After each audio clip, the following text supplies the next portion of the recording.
Israel का इस वक्त जो टारगेट नंबर 1 है वो है इस्माइल हानिया। हमास का प्रमुख है, लेकिन यहाँ नहीं बैठता। हमास गाजा में नहीं बैठता, ये बैठता है कतर में। अब आपको इसके बारे में बताते हैं क्यों टारगेट नंबर 1 है। गाजा की इस्लामिक यूनिवर्सिटी से इसने पढ़ाई की। कौन है इस्माइल हानिया, सबसे पहले ये जान लीजिए। पढ़ाई के दौरान ही हमास मूवमेंट से इस्माइल हानिया जुड़ गया। इसके अलावा 2006 में फिलिस्तीन का वो प्रधानमंत्री बना। महमूद अब्बास ने प्रधानमंत्री पद से हटाया उसके बाद, और फिर आगे जो इसकी कहानी बढ़ती, प्रधानमंत्री पद गंवाने के बाद गाजा में फिर इस्माइल हानिया ने डेरा डाला। गाजा के हिस्से पर अपनी सत्ता यहाँ पर स्थापित की गई इस्माइल हानिया की तरफ से। और जो जानकारी सामने आई है, मुस्लिम देशों के साथ इसके प्रभावी रिश्ते रहे हैं।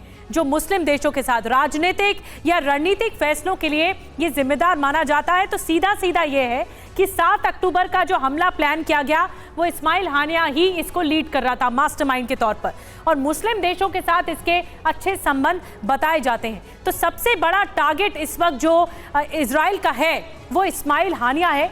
और इसके प्रमुख के बारे में हम आपको बता रहे हैं किस तरह राजनीतिक रणनीतिक फैसलों के लिए इसे जिम्मेदार माना गया है। योगेश जी, मैं आपके पास आ रही हूँ।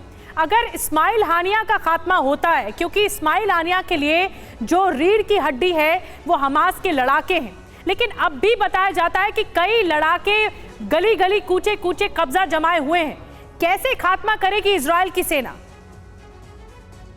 देखिए, इजराइल के पास जैसे कि अभी पहले हमारे को पैनलिस्ट ने कहा कि कई एडवांटेजेस हैं। कि एक तो ये है कि भाई फोर्स है उनके पास, मिलिट्री पावर है, एयर पावर है, सारे हथियार हैं। अमेरिका पूरी तरह से उनके साथ है। अमेरिका के 2 कैरियर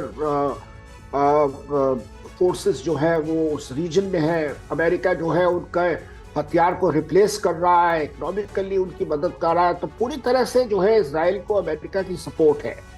और हमास के पास तो ठीक है, थोड़ी बहुत ही सपोर्ट उनको मिल जाती है, कतार से मिल जाती है, टर्की से मिल जाती है, लेकिन इतना कुछ ऐसा खास नहीं है। लेकिन ये है कि लोगों की सपोर्ट है हमास के पास। तो अब अगर ये लोग जगह जगह छिपे हुए हैं, बंकर्स में छिपे हुए हैं, तो इन लोगों को पूरी तरह से मारना जो है उसमें टाइम भी लग सकता है और काफी कैजुअलिटीज भी हो सकती हैं, सिविलियन कैजुअलिटीज भी हो सकती हैं।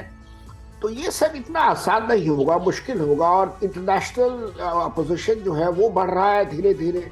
जैसे जैसे खबर आ रही है कि भाई सिविलियंस जो है उनकी डेथ्स हो रही है, तो ग्लोबल क्रिटिसिज्म जो है वो अमेरिका के खिलाफ, इजराइल के खिलाफ बढ़ रहा है।